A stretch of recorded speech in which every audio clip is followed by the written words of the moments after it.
Assalamualaikum, selamat pagi anak-anak. Ketemu lagi dengan pelajaran Bahasa Indonesia. Untuk kelas 7B, pagi hari ini materi kita tentang surat pribadi. Bagaimana kemarin? Kelihatannya tugas-tugas yang sudah kalian kumpulkan sudah 80%. Baik, oke nggih. Sekarang pagi hari ini kita akan belajar tentang surat pribadi. Kemarin kalian sudah belajar tentang surat resmi. Ada yang belum paham tentang surat resmi? Bu Fani yakin dari kalian banyak yang sudah paham tentang surat resmi. Nanti kalau ada yang belum paham, boleh ditanyakan kepada Bu Fani secara pribadi, oke? Baik, sekarang tentang surat pribadi. Surat pribadi adalah surat yang ditulis atas nama pribadi atau perorangan yang ditujukan kepada perorangan atau instansi. Kemarin sudah sedikit Bu Fani singgung. Jadi surat pribadi ini bisa kamu gunakan untuk menulis kepada teman kamu, membalas teman kamu, menyatakan perasaan kamu, misalnya perkenalan. Surat pribadi ini bersifat tidak resmi karena menggunakan bahasa sehari-hari atau non-formal. Jadi tidak seperti surat resmi. Kalau surat resmi baku tergantung nanti kepada siapa surat pribadi ini kamu berikan. Kalau kepada orang yang lebih tua, tentunya kita harus memperhatikan etika kesopanannya. Tapi misalnya untuk teman kamu yang sejawat, boleh kamu menggunakan bahasa-bahasa yang kamu gunakan sehari-hari. Jadi tetap memperhatikan kepada siapa surat pribadi itu diberikan. Untuk struktur surat pribadi ini berbeda dengan struktur surat resmi. Kemarin kalau struktur surat resmi ada berapa? Ya, 13. Tentunya lebih banyak dibandingkan dengan surat pribadi. Kalau surat pribadi ini strukturnya lebih simpel. Kenapa lebih simpel?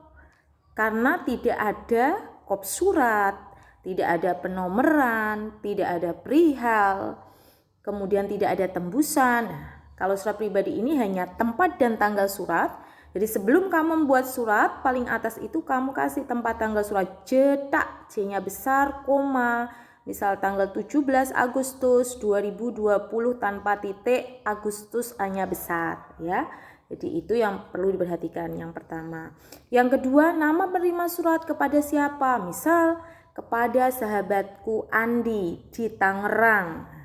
Kepada sahabatku Andi di Tangerang.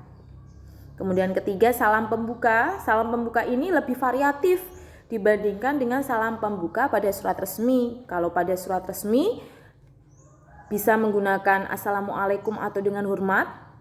Kalau misalnya di surat pribadi terserah kamu, misal salam kangen, salam bengis, halo ha, boleh.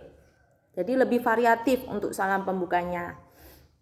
Tapi tergantung dengan ditujukan kepada siapa. Kalau misalnya ditujukan kepada orang yang lebih tua, ya tentunya tidak sopan menggunakan salam pembuka salam bengis. Nah, itu tidak sopan.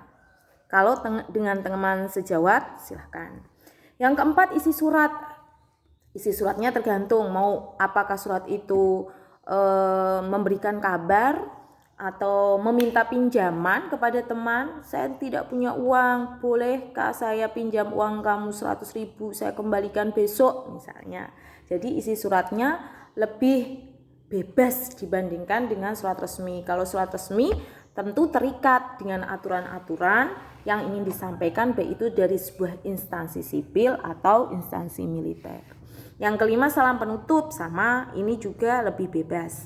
Keenam, nama dan tanda tangan penulis surat. Ini sama nggih. Jadi kalau surat pribadi strukturnya lebih sederhana dibandingkan dengan surat resmi. Kalau surat resmi kemarin ada 13, surat pribadi lebih simpel, hanya ada 6.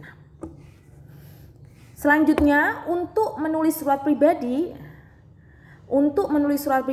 ini lebih gampang sayang. 1. Menyusun kerangka isi surat pribadi yang terdiri dari pembuka, isi, dan penutup. Ini kamu rangka dulu, misal kamu pikirkan dulu surat saya ini saya tujukan kepada siapa, isinya tentang apa, itu kamu pikirkan dulu.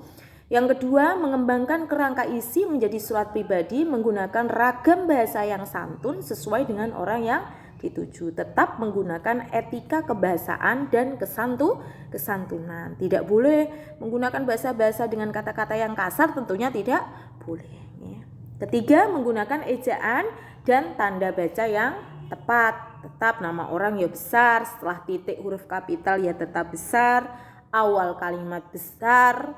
Jadi tetap menggunakan ejaan dan tanda baca yang tepat. Walaupun dalam menulis surat pribadi itu lebih bebas, tetap dalam penulisan tanda baca tetap harus diperhatikan. Ini contohnya. Jakarta, J-nya besar, 14 Februari, F-nya besar, 2019.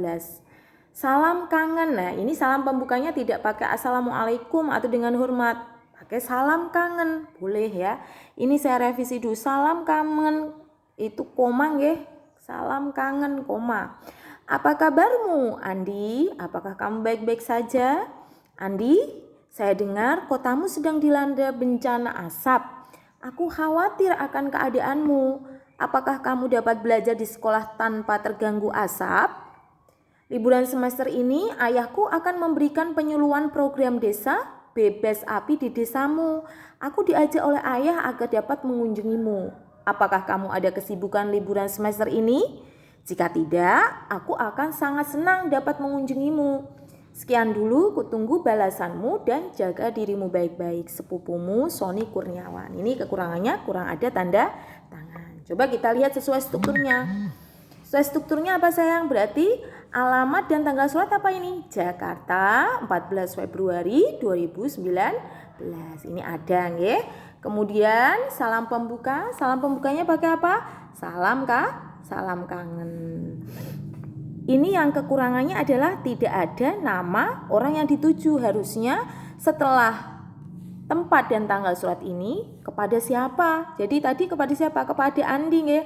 Kepada sahabatku Andi. Jadi dalam surat pribadi ini ada satu kurangannya, yaitu tidak ada nama orang yang dituju atau surat ini ditujukan kepada siapa. Kemudian isi suratnya, ada isi suratnya tentang apa? Bahwa temannya Sony Kurniawan ini atau sepupunya Sony Kurniawan ini akan datang ke tempat Andi bersama ayahnya. Nah, di sini tetap memperhatikan tanda bacanya Andi, nama orang tetap A-nya besar. Setelah titik tetap besar. Desa bebas api tetap besar. Sony Kurniawan, S-nya besar, K-nya besar. Sepupumu koma, nah, S-nya besar pakai koma.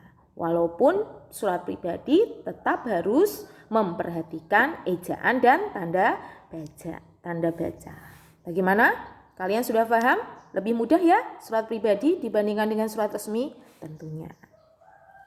Oke, sedangkan perbedaan surat pribadi dan surat resmi tadi saya sudah sampaikan di depan, tidak menggunakan kop layaknya surat resmi. Surat resmi ada kopnya sayang, kalau surat pribadi tidak ada. Yang kedua, tidak menggunakan nomor surat, tidak ada nomornya, tidak ada perihalnya, tidak ada lampirannya. Nah, itu ya. Jadi surat pribadi tidak ada nomor, perihal, dan lampiran. Bahasanya lebih bebas, tapi tetap memperhatikan etika kesopanan. Formatnya juga format surat bebas. Ada lagi di sini, tidak ada tembusannya, tidak ada stempelnya, tidak ada apa laginya. Tidak ada penempatan hari, tanggal, kemudian keperluan. Nah, itu tidak ada. Isinya tergantung dari keinginan penulis. Itu perbedaan surat pribadi dan surat resmi. Bagaimana? Mudah kan untuk membuat surat pribadi? Pasti mudah lah untuk membuat surat pribadi. Surat resmi kemarin saja banyak yang sudah bisa, surat pribadi pasti lebih bisa. Oke, untuk tugasnya, nah, ini tugasnya saya yakin 5 menit kalian sudah selesai karena gampang. Coba kamu lihat LKS kalian halaman 24. Nah, kamu kerjakan pilihan gandanya 1 sampai 10. Esainya 1 saja, nomor 1 saja, nggih. PG-nya 1 sampai 10, esainya nomor 1 saja. Nanti kalau sudah seperti kemarin, nggih, dikirim paling lambat jam 5.